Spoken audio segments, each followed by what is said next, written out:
Hi everybody, welcome to 4 power plants you may have taken for granted. Today I'm going to be talking about tea.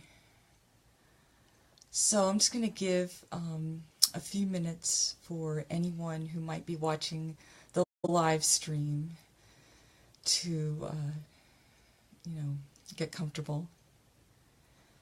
And I just want to leave as a housekeeping note that if for some reason I can't see your comments, or if you're watching this later, I will be checking up and answering any questions or comments that you might have.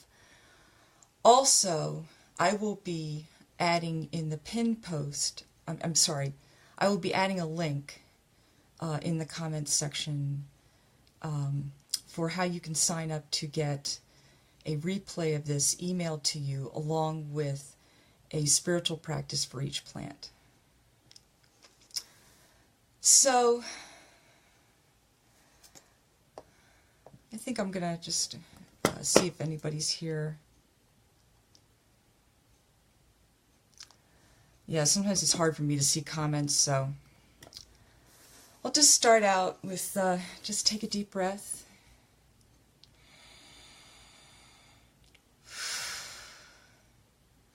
And just feel your feet on the ground.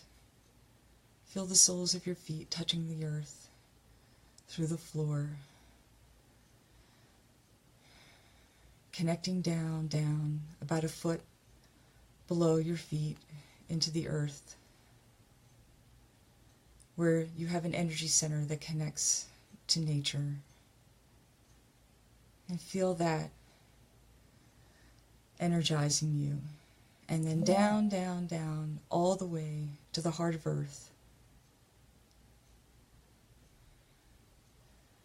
where her dream for you is informing you every moment of your life. And then let that energy come up from the heart of Earth, come up through the soles of your feet, through your root chakra, come up all the way to your heart, come up through your heart, through your crown chakra, all the way to Father, Son, into the heart of heaven, and down from the heart of heaven, down through your crown chakra and into your heart. So, let's see. Hi, Kirsten. How you doing? So I'm going to go ahead and start with, hi, John. I'm going to go ahead and start with tea. Tea is, it's probably one of the least misunderstood of the 4 plants that we're going to be talking about, because tea has been embraced by the alternative health community and somewhat by the spiritual and New Age community as a health supplement. Where it tends to be misused, if it's going to be misused, is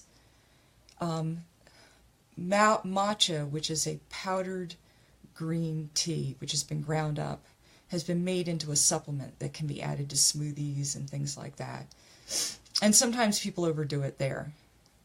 The other thing that can happen sometimes is that in the South, people have a strong tradition in the summer of drinking black tea, which is sweetened, sweet tea. And there have been cases of people overdoing it with black tea, because black tea has a harmful substance that's hard on the kidneys.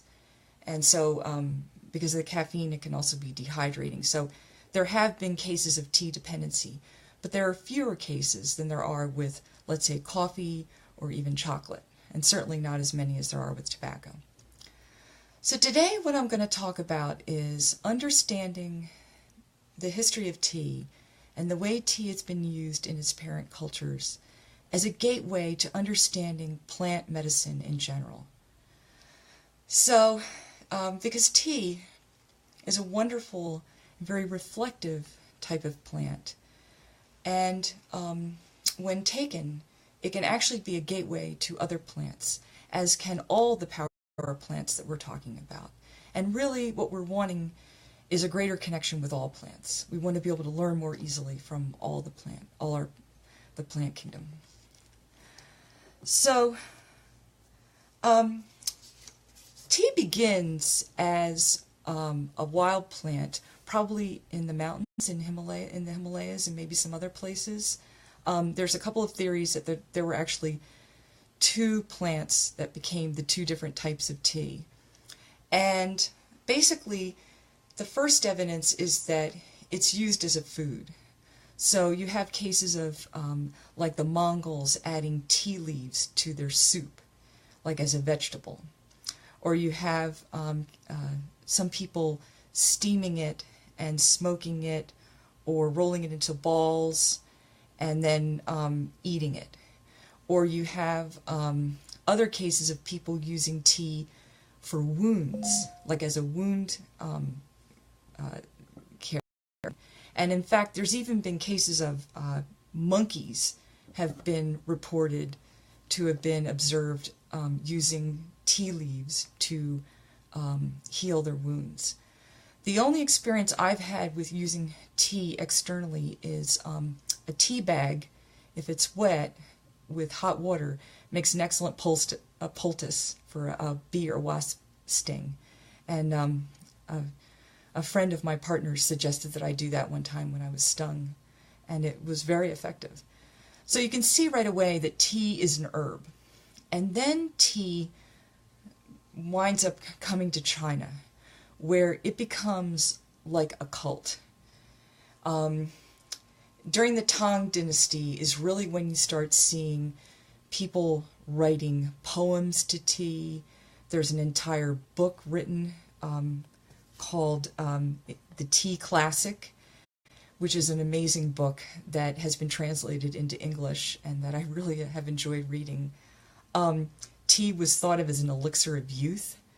And what you start seeing is that tea, the preparation of tea, is something that is carefully thought out, and it's sort of turned into a ceremony, even though it doesn't have a ceremony by that name yet. For example, in this tea classic, there's a great debate about which kinds of tea should be picked, when they should be picked. Then there's a whole study about water. You know, is mountain water the best? Is spring water the best? Water that's connected from the dew in the winter is considered to be a wonderful, you know, the types of fire. So it's really, you can see that the preparation is becoming ritualized.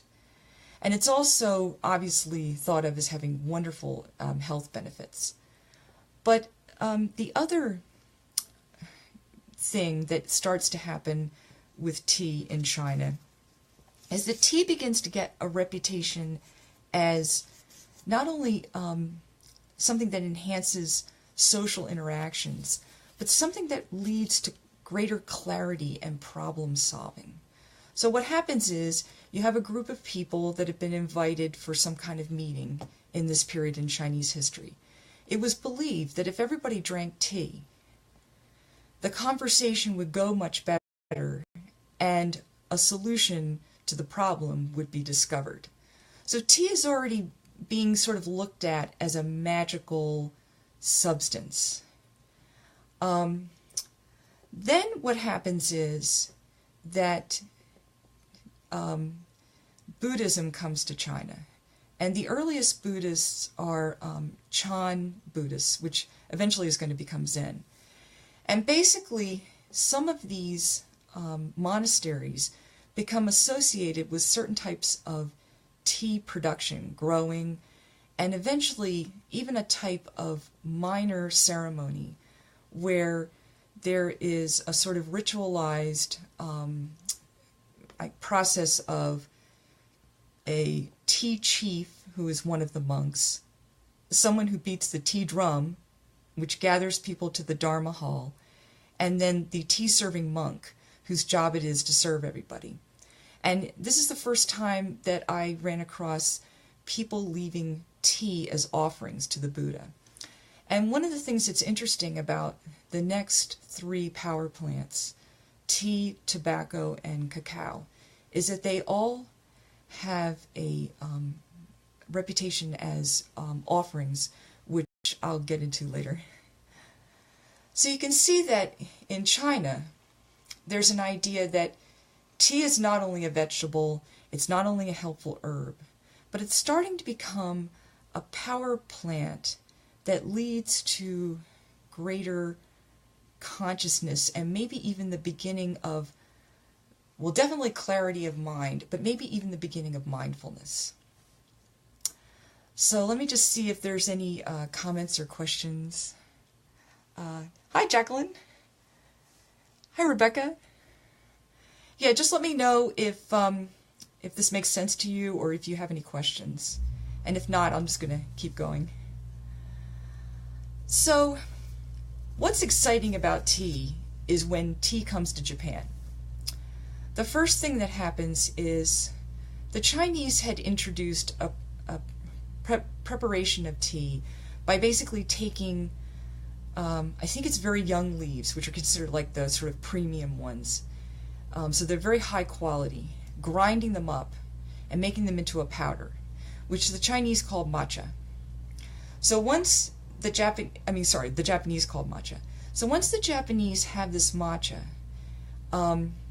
because of a monk called Isai, who went to China and studied the Chinese tea culture, he brings back this sort of tea making and tea preparation to Japan, and he begins to create the tea ceremony. And certain Japanese Zen monasteries become associated with the tea ceremony. But what's interesting about the tea ceremony when they start is that it's not the tea ceremony that we know today, which is more aesthetic. It's a religious ceremony intended to connect with the no mind, the highest state of consciousness that can be experienced with the Buddha. So the Chinese have already decided that drinking 1 cup of tea is equivalent to an hour of meditation. So they've already integrated tea into the Buddhist practice. But the Japanese take it one step further by serving matcha and having, sort of similar to the coffee ceremony of the Sufis, having extended periods of meditation where the matcha is being used basically to propel the monks into a higher state of consciousness where they have a greater chance of experiencing the kind of Buddhist euphoria and state of realization that is prized. And one of the interesting things that happens at this time is Isai is a member of the school of Zen that's associated with koans. You know those funny stories like what is the sound of one hand clapping and things like that. These are like mental puzzles that are meant to get you past your mind and into your original self. Well, you begin to see these stories of the master speaking to the tea-drinking monk, and eventually it's almost like a koan, where the tea-drinking monk says, "I can't taste the tea anymore. I am drinking the tea of no mind."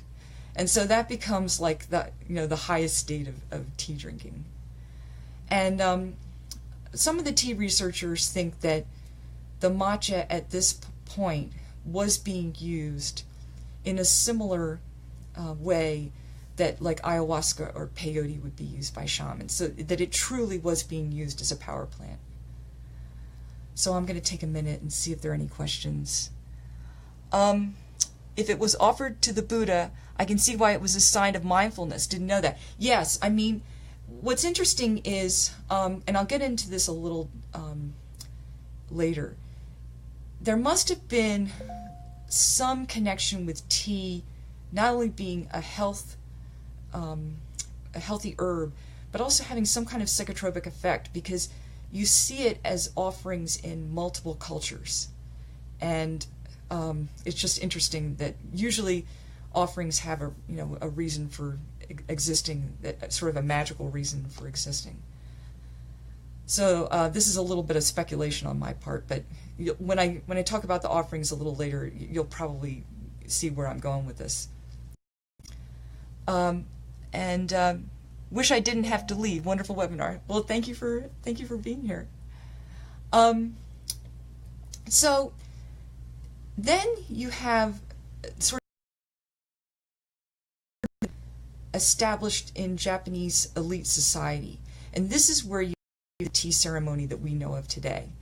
If you ever saw The Karate Kid, one of the sequels, they perform the beautiful dance with the fans, and they do like a little bit of the tea ritual.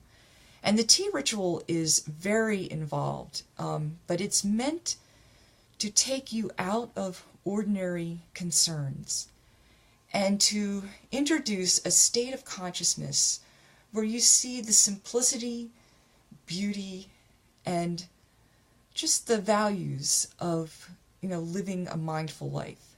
So when you walk in the tea house, you're greeted by a beautiful Japanese, very simple flower arrangement that has a symbolic meaning. And then the way the tea is prepared is very ritualized. Sometimes there's this special dance that goes with it. There's a lot of it that is meant to not just be like a performance or like a great meal, but it's meant to evoke a state of mindfulness and gratitude for and appreciation for the beauty of nature and of life and of harmony with that. And it's kind of interesting that tea in general has a reputation for doing this. My grandmother had a chance to meet some Japanese young people in the 70s, and she had them over to her house, and there were some Super 8 videos that my sister mentioned earlier in one of the posts that she took of them doing part of the tea ritual. And you can tell that it's just like the study of tea is an art form. But it's an art form with a spiritual quality to it, even though it's not what we would call maybe a straight shamanic practice. It has some elements to it. So I'm going to take a minute and just see who's here. Hey, Melody. How you doing? So, this leads me to how we can look at tea in a better way. Because like I said, in this culture, we tend to not abuse it too much. But I'm not sure that we're actually seeing the full value of what tea can do. One of the things that tea brings that's a little different from coffee is that while coffee and tea both have caffeine, tea has L-theanine in it. And L-theanine is a substance that is thought to bring sort of a mindful state by bringing people from an a beta state to an alpha state. So you're kind of with the plant coming into the state that is closest to meditation. This is probably why it was integrated into the Buddhist culture and into the monasteries, because they saw it as an aid to the state that they were trying to reach. But at the same time, it also allows people to work harder.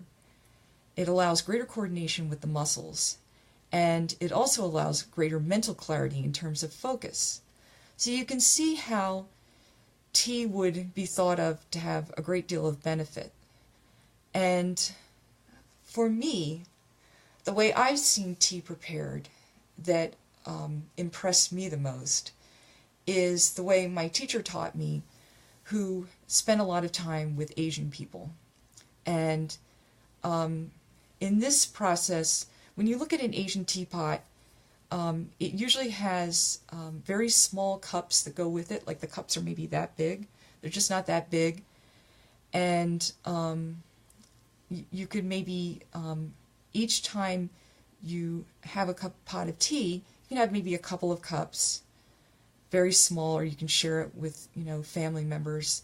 And then when you reuse the tea, as long as it's a high quality tea, you can usually get a little more out of it. And depending on how much tea you can drink anywhere from maybe 4 to 6 cups throughout the day without hurting your sleep or without developing a problem with it. Also, it allows you to stay hydrated, which is one of the downsides of caffeine, is that you need to stay hydrated. So from a physical point of view, in terms of preparation, those little teapots with their little teacups are wonderful because they help to not overdo it. If you're going to use like a regular coffee cup, you have to be a little more mindful because the dosages are a little different. So that's why I like especially when I was learning to work with tea, it was really helpful to have one of those Asian teapots. But in terms of working with it from a consciousness point of view, there's a couple of different ways to do it that I feel are helpful. The first thing I discovered sort of by accident, and it related to later my study of how the Buddhists used tea and the Chinese used tea in those meetings during the Tang Dynasty. And basically, tea is a wonderful problem-solving herb. And the way I found it works is this. Let's say you have a problem. So you think about the problem, then you drink some of your tea. I think that green tea is a little better at this than black tea because it's has a little bit more of the antioxidants and some of the other helping components. But just drink a little bit of it. Now just take a few moments to think about something else. Look at something beautiful outside your window. Look at one of your beautiful art objects in your surroundings. Talk to, if you're lucky enough to be around family members, have a nice chat with your family members. Then come back to your problem. By this point, the helpful components like the L-theanine have probably started to expand your consciousness into more of an alpha state, into more of a reflective state. And you may find that you can access creative ideas that you weren't able to access when you were in that more high beta worry state. So that's just a very simple tea meditation that you can integrate into any environment and do really quickly to solve a problem. The trick is remembering to do it, because usually, like if you're at work or if I'm at work, I'm already in that high beta state and I'm trying to get out of it, and sometimes it's hard to remember to drink the tea, look out the window, or look at something beautiful. But I find that if I do, I get into that space and I can solve the problem, or at least I make headway with it. So that right there has been a really helpful way of making tea into an even better ally than it is to begin with. Because with all these plants, we're trying to take them out of the world of helping us to be more stressed out and more of a workhorse, and taking them into helping us to live better lives and helping us to connect with our health and have clarity and to be effective. So, hey Carol, how are you doing? I'm just going to take a brief moment and see if anybody has a question, or give people a chance to have answer a question before I go into another spiritual practice. Does anybody have a question with what we're doing so far?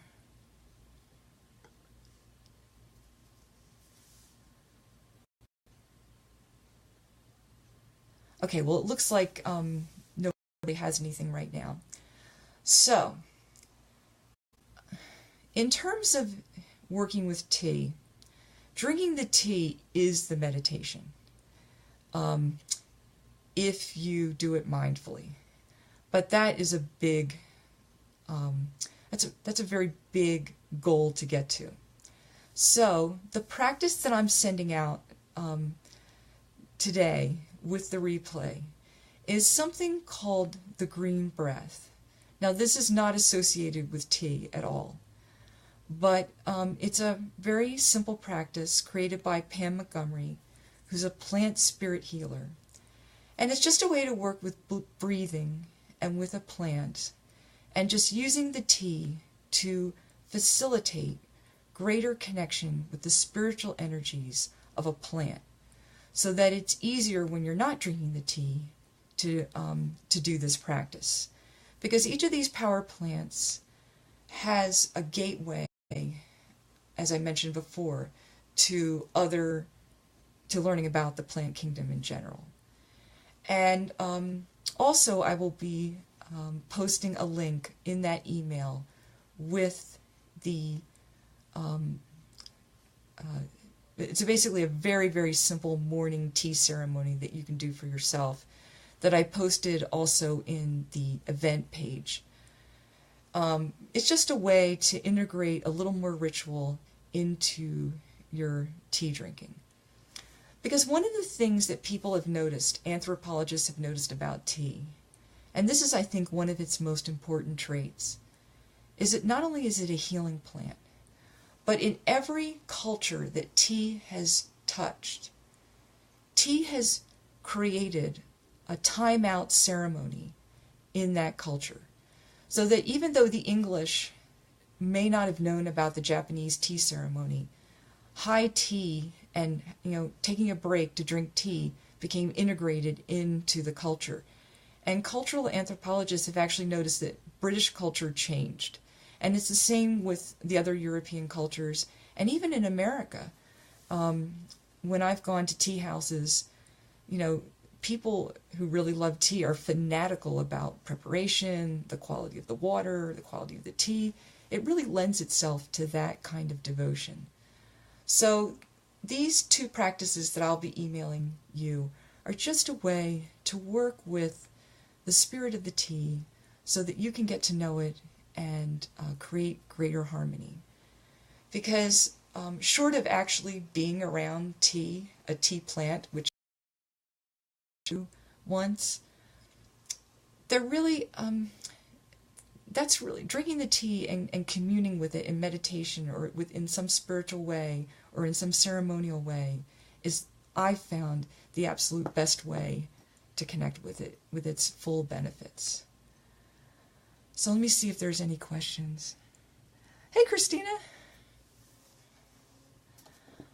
So I want to thank you all for being here, and I wanted to just take a few moments to remind everybody that tomorrow I'm really looking forward to Kira's presentation, because she's going to be talking about sacred tobacco. And sacred tobacco is probably the most purely shamanic of all the plants that we're going to be talking about. So if you're interested in not only transforming your relationship to smoking if you don't like the way you smoke cigarettes, but if you're also interested in knowing how to work with a powerful plant spirit in a